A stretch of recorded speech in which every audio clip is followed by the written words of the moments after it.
Assalamualaikum warahmatullahi wabarakatuh, salam sejahtera bagi kita semua, Shalom, Om Swastiastu, Namo Buddhaya, dan salam kebajikan. Apa kabar Ananda semua? Mudah-mudahan dalam keadaan sehat. Baiklah, dalam pembelajaran kali ini kita akan membahas mengenai bagaimana memahami teks laporan hasil observasi.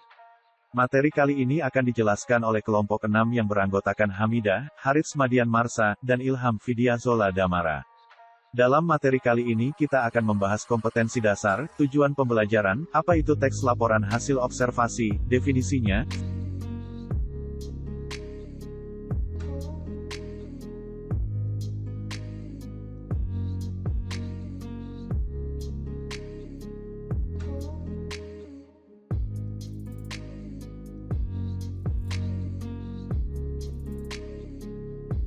fungsi komunikatif, lokasi sosial, struktur generik, karakteristik, dan ciri kebahasaannya. Baiklah, langsung saja kita mulai.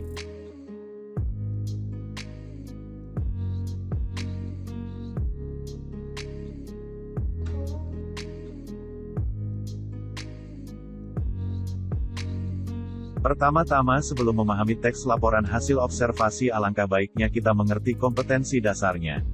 Kompetensi dasar 3.3 merekonstruksi isi laporan hasil observasi berupa buku pengetahuan yang diperdengarkan dan dipelajari, dan kompetensi dasar 4.3 menganalisis bentuk isi teks laporan hasil observasi berupa buku pengetahuan yang dipelajari dan didengar.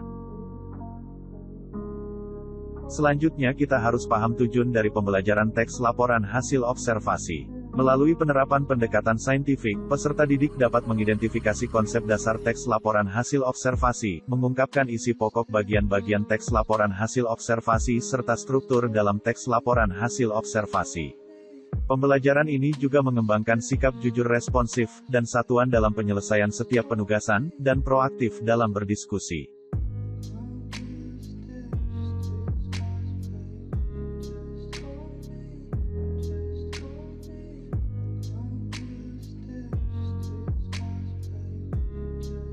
Teks laporan hasil observasi merupakan pembelajaran teks yang dimaksudkan untuk membangun peserta didik mengembangkan wawasan pengetahuan melalui kegiatan menerka alam semesta agar terampil berpikir kritis dan kreatif, serta mampu bertindak efektif menyelesaikan permasalahan dalam kehidupan nyata.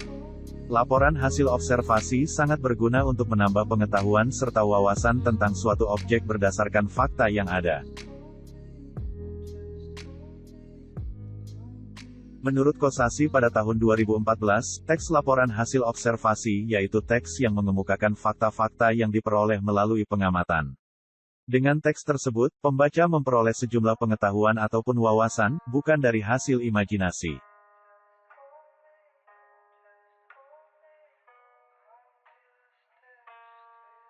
Selanjutnya kita masuk pada fungsi komunikatif dari teks laporan hasil observasi.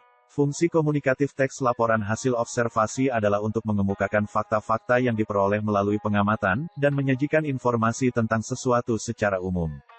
Secara umum menggambarkan keadaan dengan mengacu pada susunan fenomena alam, buatan manusia dan sosial di lingkungan kita.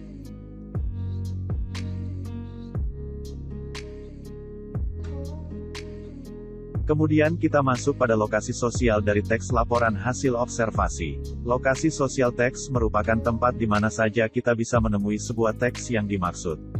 Teks laporan hasil observasi biasa kita temui pada jurnal, makalah, buku ajar, internet, dan lain sebagainya.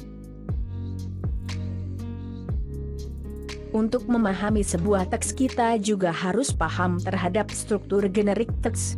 Sudah umum untuk membuat sebuah teks, kita harus mengetahui terlebih dahulu struktur dari sebuah teks, karena teks dibedakan menjadi beberapa jenis yang berbeda-beda, maka struktur dari sebuah teks pun juga berbeda tergantung dari jenis teks itu sendiri. Perlu Ananda ketahui, menulis teks laporan hasil observasi tidak hanya menuliskan kata-kata, tetapi penulis harus memperhatikan struktur teks laporan hasil observasi dalam tulisan tersebut. Struktur teks laporan hasil observasi dipergunakan untuk menghasilkan teks menjadi tulisan yang padu. Struktur teks laporan hasil observasi merupakan susunan untuk membuat kalimat hingga menjadi kalimat yang baik. Baiklah, selanjutnya adalah struktur teks laporan hasil observasi. Strukturnya terdiri dari 4 bagian. Yang pertama, definisi umum, yang menjelaskan objek yang diobservasi, baik itu tentang karakteristik, keberadaan, kebiasaan, pengelompokan, dan berbagai aspek lainnya. Yang kedua, deskripsi bagian, yang menjelaskan aspek-aspek tertentu dari objek yang diobservasi.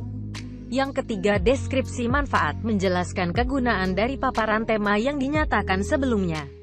Dan yang terakhir, simpulan atau penutup yang biasanya mengandung bagian rincian akhir, atau kesimpulan dari hasil observasi. Selanjutnya, karakteristik teks laporan hasil observasi. Teks laporan hasil observasi harus mengandung fakta, penyajiannya harus menarik, jelas, berbobot, logis, ditulis sempurna, tidak menyinggung atau mengandung prasangka, dan bersifat objektif.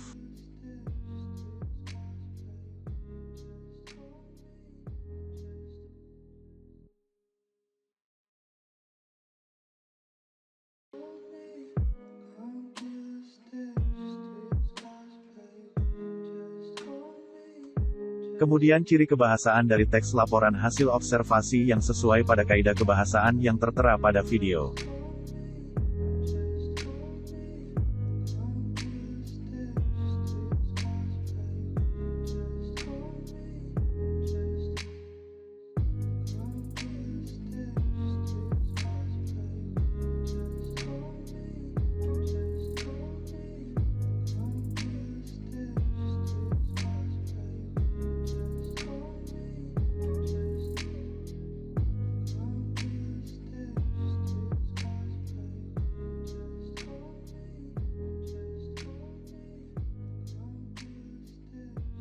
Baiklah Ananda semua, itulah materi hari ini tentang memahami teks laporan hasil observasi. Kami selaku pendidik berharap Ananda semua bisa memahami dan mengamalkan teks laporan hasil observasi. Selamat belajar dan terima kasih.